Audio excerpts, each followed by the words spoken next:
So, Jahal, I heard that recently you've been studying a lot of languages. Can you recap for me which ones you've been studying recently? We'll see. I guess that's sort of it is. It is. Yes, I am definitely very much into languages. I have been taking classes in quite a few different ones, but recently I've been focusing quite a bit on Japanese, which I'm sure I know you're taking in school as well, but also Korean because we have I suppose I'm gonna be doing this one thing with one of my neighbors, who is a sort of older woman, and I'm gonna be teaching her English. She's gonna be helping me with Korean, but I'm also taking classes in other languages, for example, Tibetan. So that's basically what I've been up to these days. But actually, I also did hear that yesterday you took another one of those short transit journeys, huh?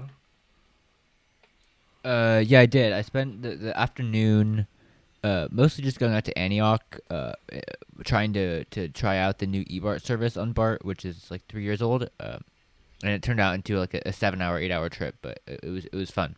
You went to Antioch, like the terminus of the the yellow line. Yeah, I did. It's like an hour 40 minutes actually from San Francisco to Antioch, so it's pretty long. I didn't actually ride it from SFO Airport, but it was still over. I spent over probably 3 hours on BART yesterday. Impressive. Like we were talking Yeah, about. I thought it'd be good to talk about the Boeing 797 plane. Or I believe it has its own name according to Boeing. Uh, yeah, the new midsize airplane as it's called.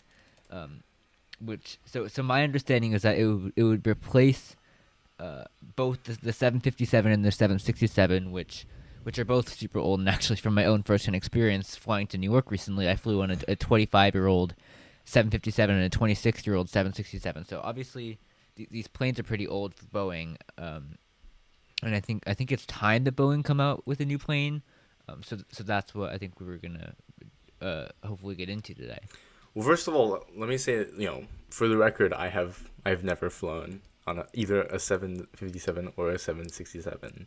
All of the flights, all of my like the sort of mid-sized planes, they've all been like A330s, or I guess 777s, which is bigger. Um, so I'm still, I have not had those experiences yet, and Boeing's already saying, oh hey, by the way, here's a new one to replace them. So quite sad. I'll have to find time to take them. But the 797, it is of course, following Boeing's numbering sequences from the 717 all the way 707 all the way up. After the 787 Dreamliner is the 797. I believe the official name is the New Midsize Airplane, or NMA.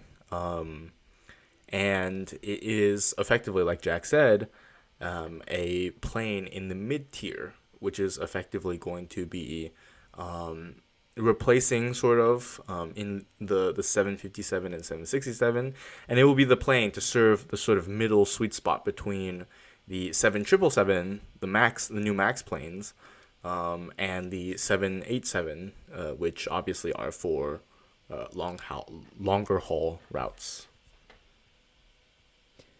Yeah, and I think so. So what comes to mind to me first about this plane is that it's been in development since I believe 2015. But it seems to me that it's very responsive to the competition that Airbus has created. Primarily that the Airbus has extended the range of a lot of their A320neo family aircraft. So the A321, I believe they have like the A321neo XR, and then they have the XLR, which I think is revolutionary because they have so much range, but they also don't seat that many people. It's only between like 220 and 270. How much do you think this plane is being innovative, and how much do you think it's responding to the competition of Airbus? Well, I think for example, the big themes, I suppose, is that um, you know the Airbus's newest plane, the A350, right, is in competition with the 787. So the effectively the Boeing 797, I believe it is meant to compete with effectively the um, I believe is it meant to compete with the A220? Is that right? Because the because Boeing has the 777 and the new Max planes to compete with the like A320 family, right? Yeah, so you're saying the new aircraft is going to compete with the A220? Yeah. Well, I'm saying like the A220, the former C series. Yeah, yeah. I mean, my understanding was that Boeing still does not have any competitor for that at least, and I think that's partly why they tried to invest in the Embraer 195 E2 because that was the closest competitor in terms of seats and range and comfort. Um, Mm-hmm. Well, I mean, I suppose it makes sense because like obviously, as we've seen with Boeing's new developments and Airbus as for that matter as well, the airline is moving more towards sorry, not the airline. I'm sorry, the aircraft manufacturer, right, is responding to the airline demand for more, point to point, point to point suited planes, right? So obviously the A380 of Airbus was, it didn't sell well. It certainly didn't live up to expectations as amazing of a plane as I think it to be. It just isn't that much focus, that much demand on the airline side of a hub and spoke model. So that's definitely what I think the 797 is meant to sort of fulfill. Obviously, being the mid-size plane, it would be serving, again, the middle tier routes, and I guess that would bring it in competition with the A320s, and also the A220s, which Boeing has the 737s to compete with in the short, like for the on the short distance routes, but not for the middle tier routes. That's what I mean. Do you think there's other plans that Boeing has for this plane? I think it really is for that kind of mid tier.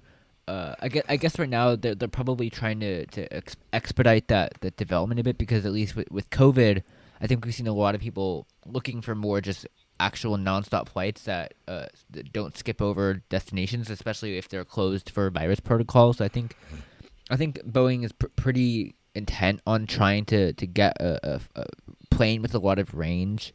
But it's also interesting that at the same time they're kind of getting that out of the 737 Max at least. I think because we've been seeing Air Canada use that plane for some transatlantic flights. So I think it is going to be interesting to see what kinds of markets uh, airlines end up using this new model on. Do you have any insight into what kind of specific markets we might see it in? Yeah, so actually, before talking about the specific routes, I do want to mention so far the tentative plans for or tentative expectations for the plane. So one big thing is that it will obviously be like the 787 in that it will be very reliant on the long range technology, and also like the 787 will be built out of the composite material. So it will be certainly lighter than other planes of the caliber, but because of the new composite material, it won't be as heavy as those other planes.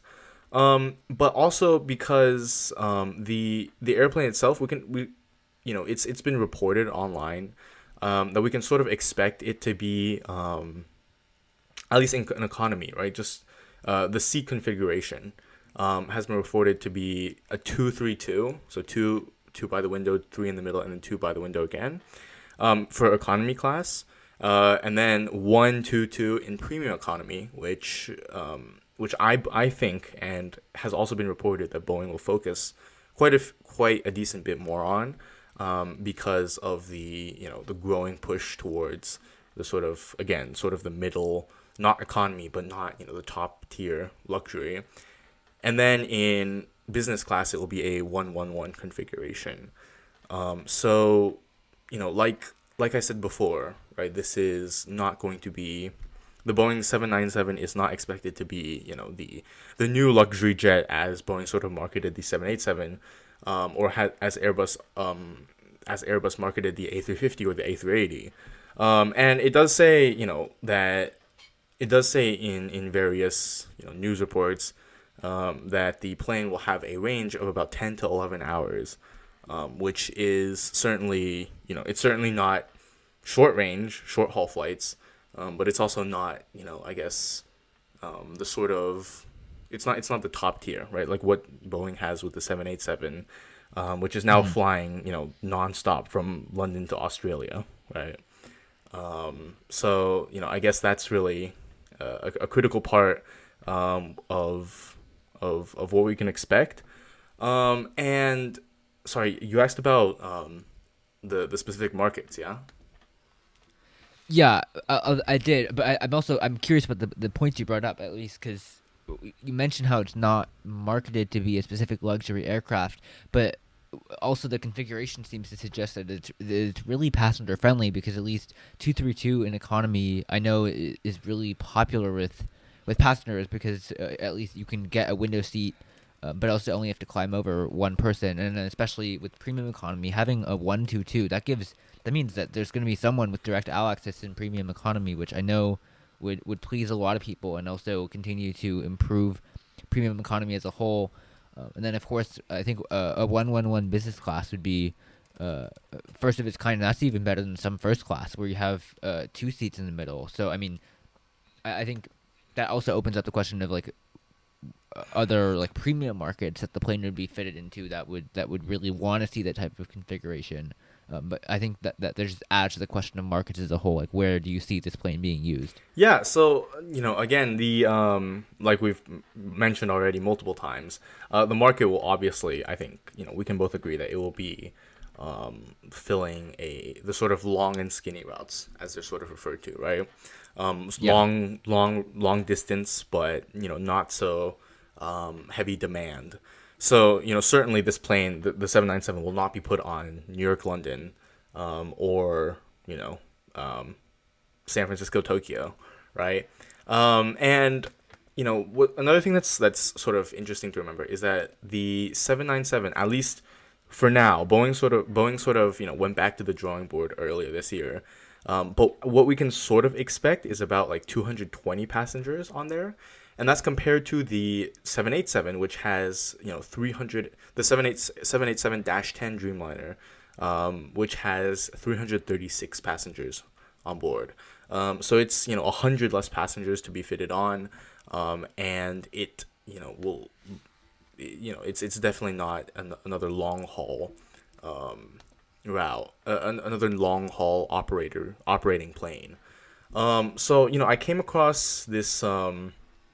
I think there's a really good page on simpleflying.com actually, that actually says what routes could be a reality with the Boeing 797.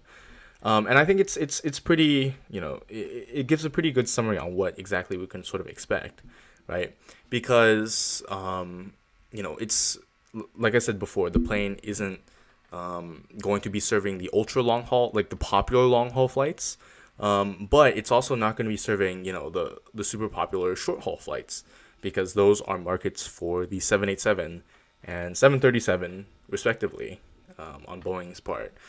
So here on this article, we have, for example, New York to Budapest, Hungary. Certainly it's not New York to London or Paris, but there definitely is demand. Or for example, Dusseldorf to Johannesburg in South Africa. It's one of those long and skinny flights, right? Where you definitely need a larger plane to fly it because of the distance. But you also need to be able to fill in enough passengers for it to be economically feasible, which is why the 797 could be a really good fit for these sorts of routes, because a 787 would be wasting a lot of space on planes on planes which have large sections empty, and the 737 will just not be able to fly at all because of range limitations. So I think this article, if you look through it, and we'll link it in the description as well, it definitely has a lot of the sort of these sort of example routes. But I mean, do you think there's would you sort of expect these kinds of routes to be on there as well? Like, do you have any other thoughts? Yeah. I think certainly the long and skinny would be my guess, and I think that can be true for a lot of Europe to North America flights. I think especially Aer Lingus in particular, I believe, Mm-hmm. is using a lot of the longer A321s right now, and would benefit from a plane like this. But I think also the Central Asia could like airlines like Air Astana in Kazakhstan Mm-hmm. could really benefit from this because those are uh, often like Almaty or however you Mm-hmm. Almaty, pronounce yeah. it gets a lot. I think frequently gets wide bodies from Lufthansa, and I think planes like this new Boeing NMA could actually have a lot of potential there. Also with like flights to or Bishkek or Tashkent, uh, or also to maybe like Baku or Tbilisi, cities like that. I think could really benefit. And maybe even just like across Australia or across New Zealand, but that also brings up a separate point, which is that on I think it's a separate simplifying article. Um, of course, in 2020, Boeing did announce that they were scrapping their plans a bit and were gonna refocus first on the 737 Max and then reevaluate. But one of the things that simplifying mentions Boeing trying to reevaluate is what if they just modified the 787 to make it to make it a bit I guess more suitable for shorter haul flights, and that came about to the short haul 787-3 variant, which would have I believe a capacity of like 290 seats, which is at the upper level of what the NMA was originally suggesting, and that seemed to be pretty popular potentially for like domestic markets in the U.S. and Japan, and I wonder I think it's unclear to me exactly how this new plane will turn out, but I think there's a lot of potential in what it can do. Well, yeah, I mean, well, first of all, I want to go back to what you said about, like, for example, Central Asia and like the different markets where this could be in place. Because yeah, I think, especially as you mentioned, Air Astana, flying out of Kazakhstan, for them, the main destinations where there is serviceable demand, they are all decently far away, right? If you want to fly from Kazakhstan, the destinations are either in East Asia or in Europe or in the Middle East, all of which require, several hours of flying to get to. So I think, this definitely could be certainly a very good fit for the countries like that. Or even as you mentioned, right, to Baku and Azerbaijan. I know Azerbaijan Airlines, I believe their current flights I believe they currently operate the 787 and I think formerly the A340, but the 787 on a lot of their flights, a mixture of the 787 and the 757. Um, and so, yeah, I think again, right, the if one of the main goals is to offer a newer version with the 787's technology onto the 757's size and its range. So I think, while, for example, Azerbaijan Airlines or other airlines like that, they would still be, flying to New York, flying transatlantic with their flying very long distance with their 787s. For a lot of the shorter destinations that don't have as much traffic from cities like Baku or Astana, I think the 797 certainly is definitely, at least on paper, right? It definitely would be a very good, a very big game changer in that sense. But with the 787-3, I'm actually, I had heard about it earlier, like a few months ago when Boeing, decided they would reevaluate their plans for that. But I mean, like you said, the Boeing 787-3, right? That's sort of the smaller version of the Boeing 787, which is sort of, it would offer the overlap of what the 797 sort of seeks to capture.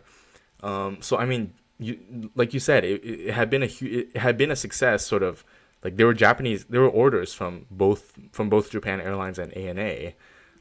So I mean, what do you think about what do you think about Boeing's decision to scrap that idea? Do you think there's an intuitive reason for that? Well, from a standpoint of a business standpoint, I think given that, so the interesting thing with the 787-3 is that it would have a relatively high amount of seats, like a 290 to 330, which is generally higher than this mid-sized aircraft that they're originally proposing. And at the same time, it would be in the same size frame as a 787-8, which would mean that it has a lot denser seating, which also reduces its range. So I think in terms of what it's actually offering, it's not particularly uh, helpful for a lot of airlines because it's not going to give you the less seats, which will save fuel and save and not have a bunch of planes flying empty. But at the same time, and it forces airlines to fill these seats as well and not be able to fly them as far as they could have, Hmm. which I think like you've said, suits the U.S. and Japan markets really well because, of course, ANA and Japan Airlines fly a lot of wide-body planes on their domestic flights that often sell out. And I've been on those flights myself and have seen them be super crowded. But I think because there's really only two markets that they serve effectively, it's much better and more preferable for them to fly, or at least to focus more on a smaller plane with like 220 to 240 seats, and that can have a longer range to support those longer and skinny routes.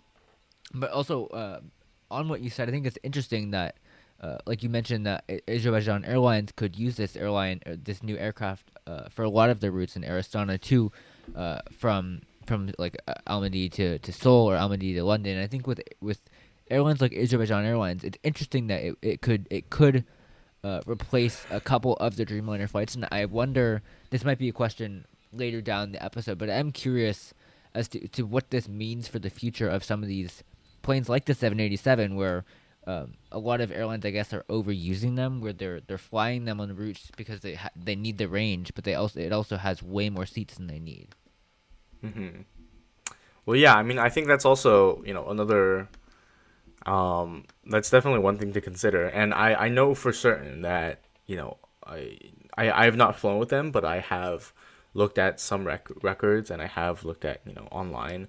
But quite a few of, for example, Azerbaijan Airlines flights from New York to Baku, uh, there is a sizable chunk that is consistently empty. And I think I would definitely agree with that statement that you just said, that airlines, sorry, are using the 787 kind of in a way, sometimes when they shouldn't be, just because there isn't another option that they have, to capture the sort of long and skinny routes, where the long and skinny routes which don't have the demand of a 787 itself. And I think, even again, right, like what you said before with the 787-3 and its cancellation, I guess it definitely makes sense. Even if you make the plane, right, if you make the plane physically smaller to contain fewer passengers, it's still, the structure is still the same. It's still gonna cost that much fuel to operate. So you're effectively getting even less, bang for your buck, than you would be if you were to have a newer aircraft, which is designed specifically for that market with a different system of fuel consumption or general layout, as you said. Yeah, I think it's really interesting the options that Boeing has. And I guess part of the decision will be informed by what they can actually just do feasibly, because of course they've been embroiled in so much controversy. I think from the 737 Max to the 777X being delayed so far, and so far into the future. I think it's really uncertain what the feasibility will look like. And I guess so Boeing has said they're gonna try to get the plane into service, I believe, by 2026 or 2027. Do you think that's feasible? And what kind of plane do you think can be done in that time? I think it's definitely feasible, right? Because it's with certain airlines in the past and throughout history, there have been, this first came on the drawing board in 2015, as you said. So there definitely has been quite a bit of planning and replanning, to figure out, the general structure. So a lot of work needs to be done on the specifics still, but there has been a lot of thought put into this. I think it's definitely feasible, but whether or not Boeing will actually perform to the best of their ability to make it feasible, I think that's a different question. Because I, I'm sure, as you know and as we all know, um, the aviation market is not exactly one of timely arrivals in any, be it in any aspect, really, be it in producing a plane, be it in flights themselves. So I think 2026, 2027, I think we probably could see it, right? Just as how Boeing with the 787, right? They they set a deadline and they sort of made that, but then of course other problems arose, right? Like with the 787, there was the whole issue of the, what was it, lithium ion batteries, which delayed the opening of operations by quite a bit. So it'll still remain to be seen if we have that sort of issue with the 797. But what do you think? Do you think in 5 years actually we'll be able to ride the 797? I would imagine that that's certainly feasible, and I guess if they're just going to upgrade specific planes, because I know another option is just to revamp the 757 and 767. Those would probably be easier changes to make. And even if they do go with the new narrow body plane, I mean they have been this has been in the works since 2015, so that would be about an 11-year timeline, which I guess makes sense to me. But what would be concerning is that Airbus, of course, has announced that they're trying to get the A321 XLR into service, I believe, by 2023, with a bunch of airlines already taking or ordering the plane. And I think it's interesting that at least the 737 Max fiasco was really caused by I guess the pressures of competition from Yeah, Airbus, because Boeing's rush. at least because yeah, American was really threatening to leave Boeing and to go to Airbus unless Boeing could give them a revamped 737 or a revamped narrow-body plane, and I think that really put the pressure on Boeing to develop it super quickly. And of course, this market that Boeing is trying to fill, this long but skinny, is really important, and I think we've seen that with like over 15 airlines, I believe, ordering the A321 XLR, which I guess also offers another question: is who's going to order this new Boeing plane if all of them are going to Airbus? But I think it really puts pressure on Boeing to get it done quickly, and I don't really have trust in Boeing at that point. Hmm. Actually, that is definitely another question to ask, right? Because we can definitely see that Airbus. Well, let me ask you this, right? Because the interesting question is, what routes will this plane not be put on, right? And that's because obviously we're talking about long and skinny, but right, with a lot of the airlines, some of them are sort of already geared towards Airbus, or some of them already have they have other planes in use which are fitting the specifications quite well. So I mean, I don't know. Do you think there are, for example, even in that article, right? This simple flying article, it does mention that there are a lot of flights between, or there's a lot of demand for flights between, for example, China and Europe, right? But a lot of those routes are served by, they are long, and some of them may be skinny, but they are already adequately served by a Boeing 787 or an A350, or another one of the other Airbus planes, which is definitely another market which the Boeing 797 seems to try to infiltrate, or try to take over. So do you think? I mean, again, do you think Boeing will be successful in sort of converting a lot of these routes to the 797? Because putting it out there is one thing, but actually getting airlines, to replace it, and be able to have the plane put in operation without a competition either from other airlines or from Boeing's existing planes is a different story. Yeah, and I think it's probably just going to come down to the airlines themselves and what they've had more comfortable or just comfort with in the past, or their personal preference. I think, I guess just looking at the map of what the A321 XLR is doing, there seems to be a lot of concentration on South America, and that's a market at least where a lot of the U.S. airlines, United, American, and Delta, have all been consistently using Boeing planes for, whether it be a 757 or a 767 or even a 777. I think those markets, especially as it's marked here, like Houston to Santiago or Miami to Buenos Aires, those are routes that where I think Boeing planes have been used in the past and would be used again. And I think it's really just going to come down to which airlines have which preferences. And of course, if we go to and look at the A321 XLR and the orders from it as they've been at least listed, I think have been airlines like Qantas or Middle East Airlines, and I think that the U.S. airlines have been slower to catch on. So those I think would be potential buyers for Boeing, at least because they've shown tendencies to buy Boeing in the past. Let me ask you this. Here's an interesting question. Do you think United Airlines would buy the Boeing 797? Because, because actually, speaking of the A321 XLR, United Airlines actually placed an order for 50 of the aircraft back in 2019.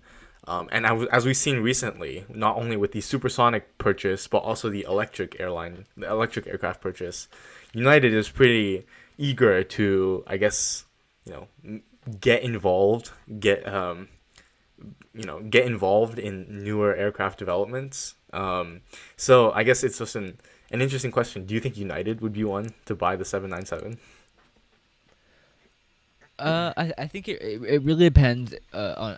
I mean, I guess there's really no foresight on it, but I would presume that actually it would be difficult for them to at least to have them both buy the Boeing 797 and this Airbus A321 XLR, at least because I guess it shows to me that they're committed and have trust in Airbus to serve these new long and skinny routes, and United really doesn't have that many of them, at least because they get consistently decent ridership on a lot of their long haul flights, and of course they don't really operate that many like long and skinny routes either. Like I said, like they're pretty well populated on both ends, or at least with passenger density and with load factor. So I don't really see, like I said, I think the South America to North America corridors could be an avenue, but of course United will probably be using these A321 XLRs on that, unless, well, I guess there is the markets potentially of seasonal European summer destinations. I think like Dubrovnik comes to mind,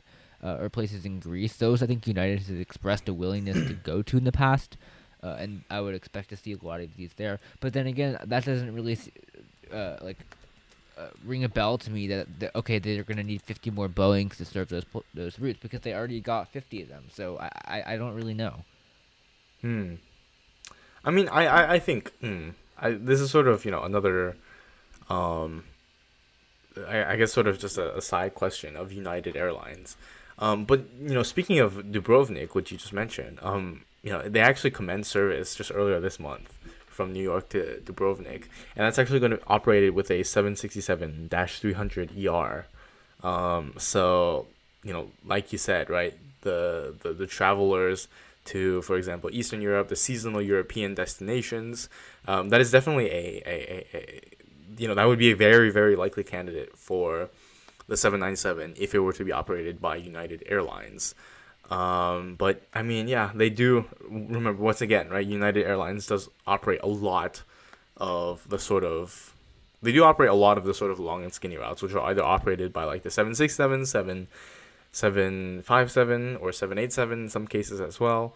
And yeah, I mean, I guess with United, of course, I think they might be. I think they might get into the plane just because, diversity of all sorts of aircraft, and especially given their latest trends of the supersonic and electric aircraft.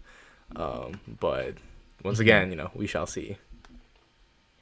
Yeah, it is interesting though, at least that on this Wikipedia page about the Airbus A321 XLR, is that it indicates that United's order of 50 is replacing their entire Boeing 757-200 fleet, which is not particularly big, but that I guess leaves out that the only way they would get the new Boeing 797 is either just to beef up this fleet of long and skinny planes, or to replace the 767 fleets, which like I mentioned would serve routes to like Newark to Dubrovnik. Um, but I guess I think you're right that United certainly has shown a commitment to aircraft diversity, and that would certainly help if they were to get the 797. Speaking of airlines, I'm gonna ask you another one, because another one of, like, since 2015, a number of airlines have expressed interest, and one of these airlines has actually been Emirates Airlines, which of course is, as we all know, the very big, very fancy airline that operate exclusively long haul aircraft. They operate what, A350, A380, 777, and 787, right? They actually expressed interest in this sort of mid-range, mid-size aircraft. So I mean, I guess here's another airline question of what do you think would happen? What do you think would happen? What do you think would come to be of Emirates and the Boeing 797? Well, personally, I think they would be a really, really, really good candidate for it. Not least of which is that we're in the midst of a pandemic, obviously, and I think Emirates has found themselves, along with a lot of the Middle Eastern carriers that rely heavily on wide bodies, that if there's no demand, they're screwed, because they have massive planes that have a lot of fuel burn, and they can't fill seats. So if they have, I guess, more of like, it really is like a backup in a sense that like they can still serve the same routes. It just doesn't rely on as much demand. And I think like we've seen that with Delta, with this A220 plane, which has a lot of range, but it doesn't have as many seats, and it's actually been really helpful for them in managing the pandemic. I think if airlines like Emirates can get these smaller planes that can also serve longer routes, they can really help on their skinny routes to places like, I don't know, Phuket, or to Clark in the Philippines. I think it'd be really beneficial for them, and I would not be surprised if they got the plane pretty quickly and wanted a lot of it. Well, actually, another thing which you did mention the issue of the pandemic, right? And you're absolutely correct. They're definitely screwed if they don't have any demand. But I think another big reason of why Boeing decided to go back to the idea of the 797 as opposed to other alternatives is because of the increased, not only the plane itself, the increased demand not only for the plane itself, but for these sort of point-to-point flights, because the pandemic has really highlighted that. The pandemic has highlighted the need for, staying safe in terms of transportation as well. Obviously, during 2020, nearly all air travel was kind of entirely just ground to a halt. But with the pandemic still lingers, and as we see more variants arise, it's clear that there will always be another thing that we have to watch out for, right?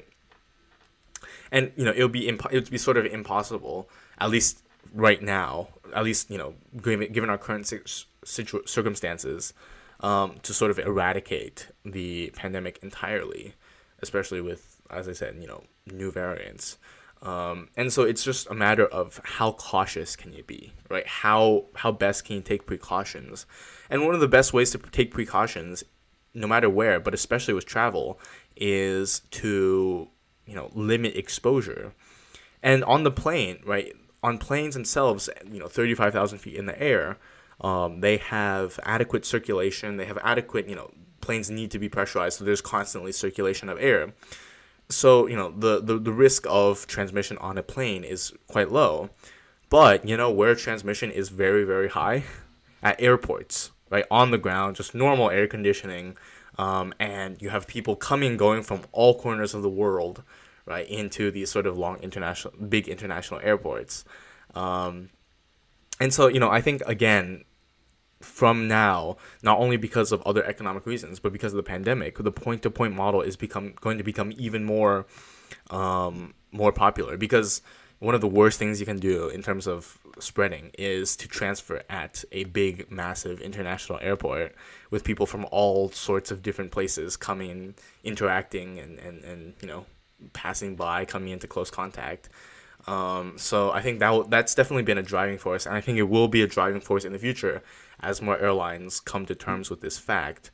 It will be a driving force for pushing the popularity of the 797 up.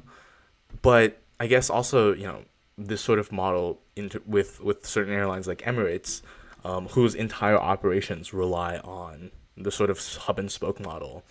It will be certainly interesting to see what comes of that, because, as I mentioned, not only is the hub and spoke model diminishing, but also with the addition of the 797, it might even render a lot of their flights, a lot of the demand that the Middle Eastern airlines have, it might render them entirely,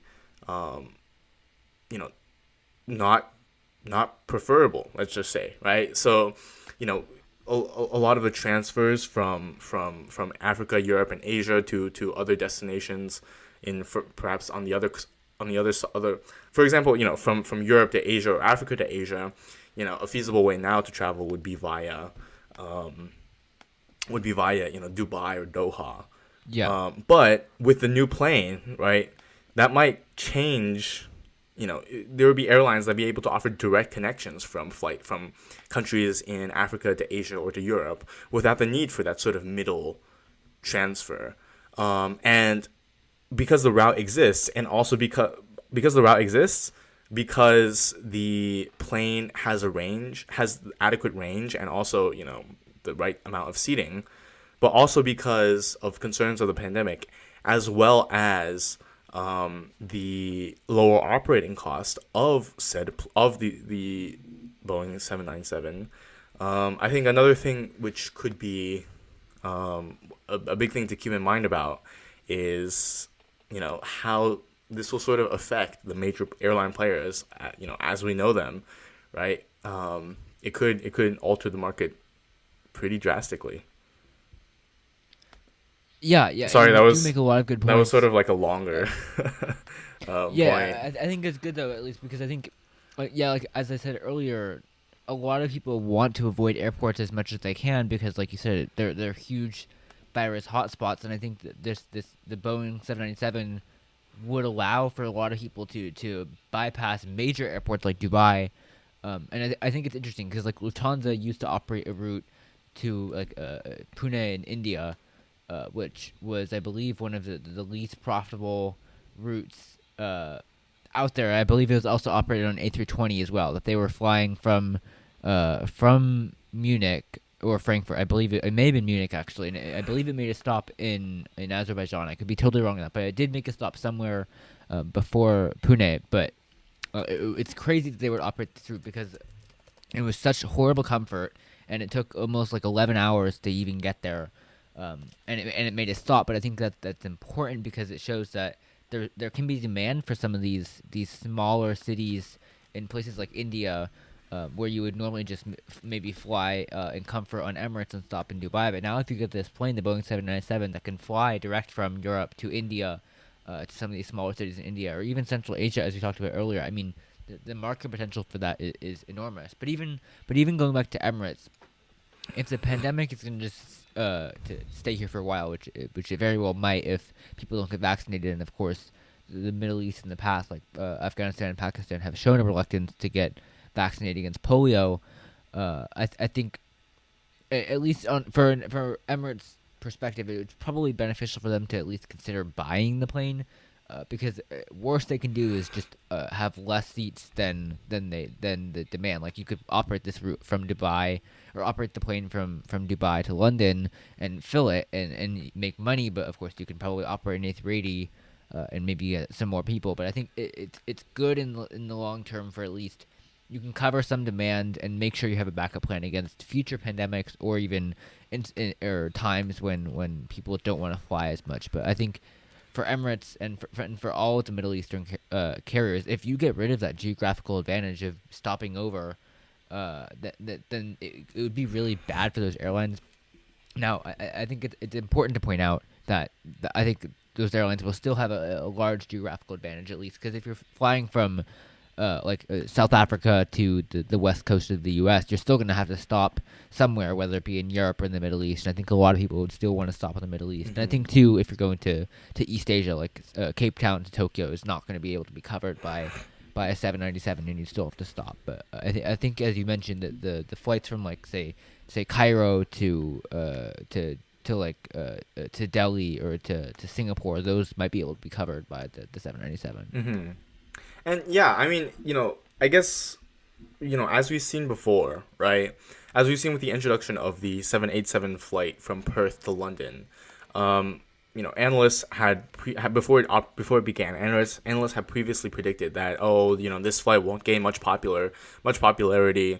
People will still prefer to stop in Dubai or Doha or Abu Dhabi, to be able to get out, stretch your legs, and then connect. But that plane, proved to be immensely popular. The Qantas flight from Perth to London direct.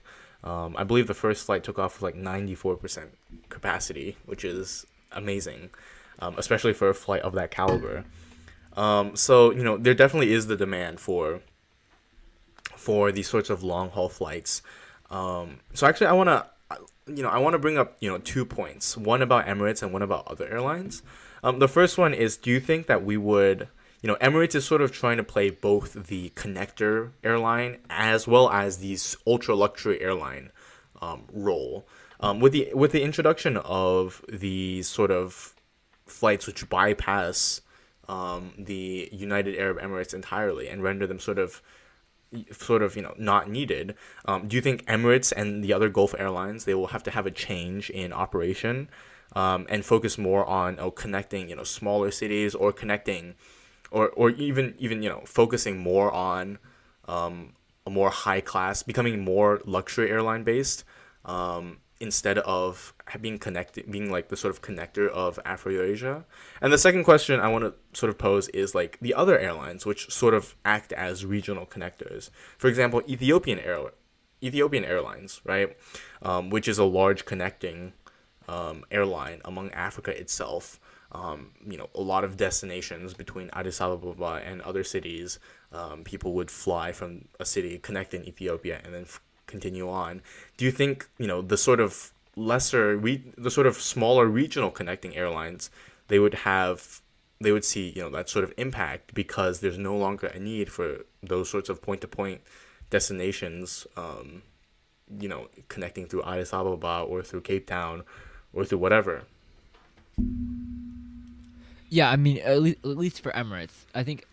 I guess a lot of Emirates revenue obviously comes from being luxury and filling a lot of those premium seats, and I don't think that's gonna change because they make a lot of revenue on their big city routes from say London, Dubai, or Dubai to Tokyo, and I don't expect the Boeing 797 to cover a route from like London to Tokyo, and I think we'll still see a lot of connecting traffic from big market cities, like I said, Cape Town to Tokyo or Cape Town to, I don't know, Chicago.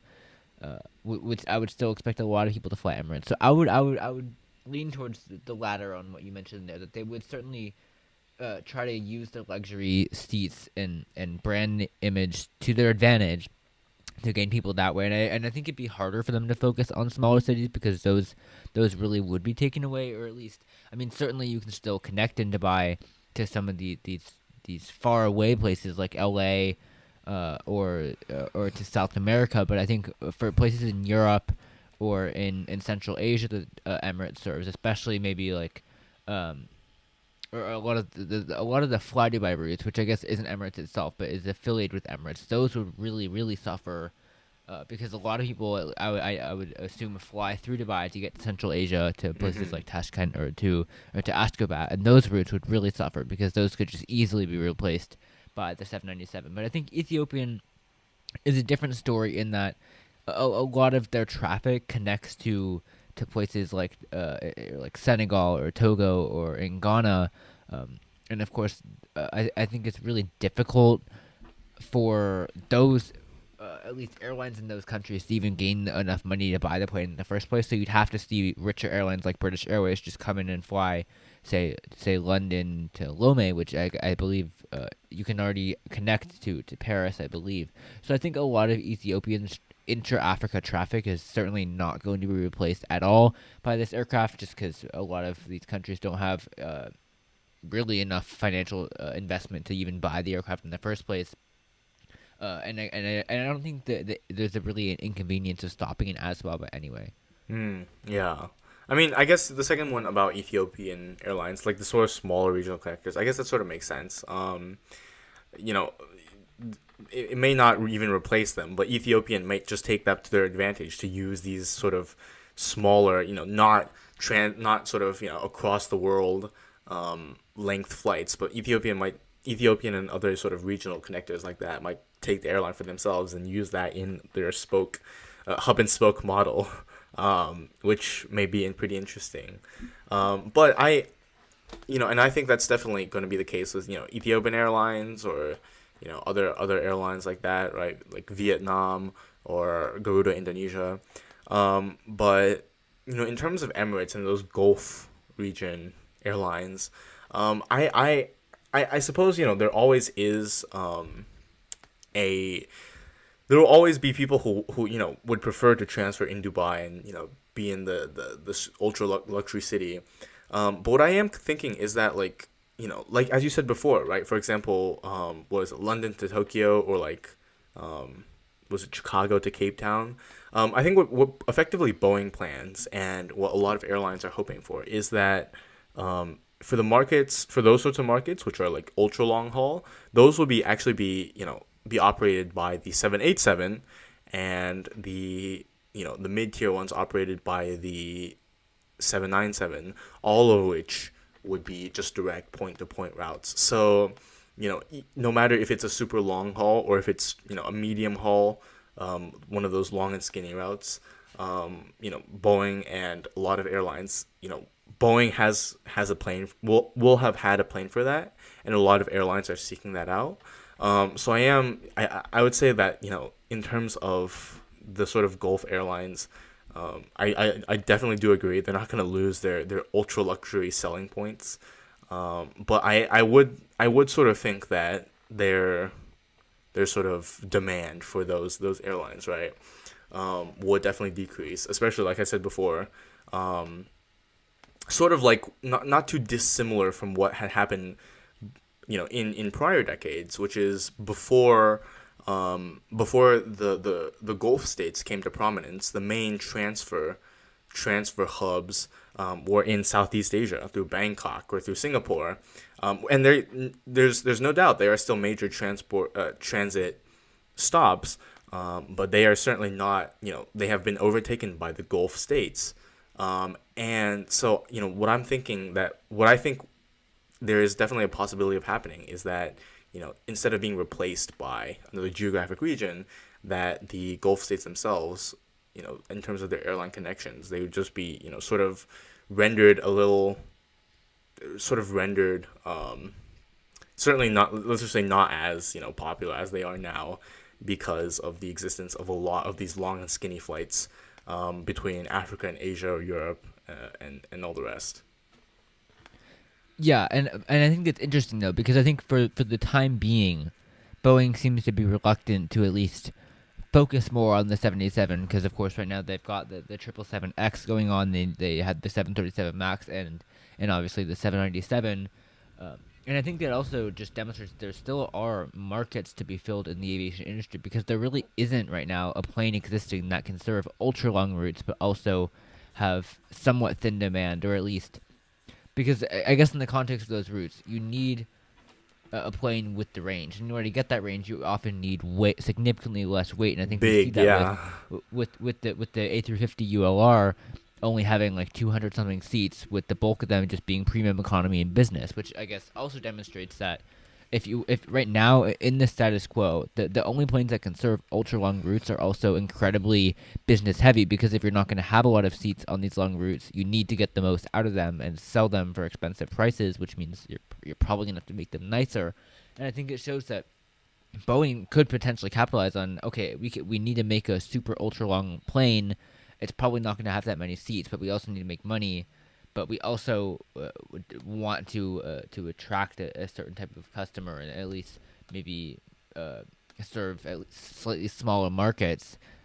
And I wonder whether Boeing would want to take that risk and go for an ultra long, thin type of plane. But I think they've shown reluctance to do So that. that's actually interesting. I want to ask you about like the ultra long thin plane, right? Right now the closest we have to that is the 787. So I mean, do you think Boeing is like in order to service that type of aircraft, to make routes like London to Auckland possible? Do you think Boeing is trying to sort of have the 787 fill that role, or do you think we will see the seven? Do you think we will see any sort of action on to that goal with the 797, or do you think that is something that is a completely different topic for a future endeavor? Well, I think the 787 is Boeing's best bet, and I believe they've been doing a lot of testing from Sydney to London. But I think the issue is that the farther you try to fly the plane, you continually have to cut seats down and down, which I think forces airlines to try to sell them at really high costs, which again is not gonna do very well when in thin demand places. Now, I would say London to Auckland is has decent demand and certainly could certainly fill up a plane and make money on it. But I think for the ultra long thinner routes, say like La Paz, Bolivia to Dubai, those kinds of routes, which seems like a complete fantasy to operate, I think could be profitable if you have the right kind of plane. But I think there has to be a market for it, and I think Boeing has found a market for this mid-sized aircraft, but I don't think this ultra long aircraft has anyone right now. Yeah, it makes At least sense. for thin demand routes. So I suppose in that regard, the conventional regional regional connectors are still safe in that regard. I guess in La Paz's case, by the way, what is the main? I mean, it's just Avianca and Latam. If you want to fly to La Paz. Yeah, or there's Boliviana de Aviación, which I think has a flight to Madrid. Ah, yes, the one flight to Madrid. Yeah, I mean that definitely seems. I guess it's sort of just another thing that we'll have to see, like what Boeing's exact plans for the 787, 797, and also flights in the future. Newer planes in the future will be. But I guess for now, if there's any new updates, we will await Boeing and certainly airlines' decisions on that. Otherwise, I mean, I guess we'll just have to wait 5 years to take the plane, if all goes well. Yeah, and I mean I'm pretty excited about it, or the option of it, because I think it would open up a lot more routes to all places over the world, which would be certainly Are you exciting. excited to take that flight from La Paz to Dubai? That I don't really know about. Certainly would be pretty long and way out in the future, but you never know. Oh, and I guess also the altitude there at La Paz makes it difficult, and I think that would already make it impossible at this point. But you never know. We never know. Maybe in after 5 years, 10 years, that flight might actually be a reality. But at least I guess for now, we will see whatever Boeing comes up with and await further updates on either the 797, or if the plans ultimately, there is still a chance that they get thrown out entirely, and replaced with either another 787 modification or another completely new plan entirely. So we shall wait and see.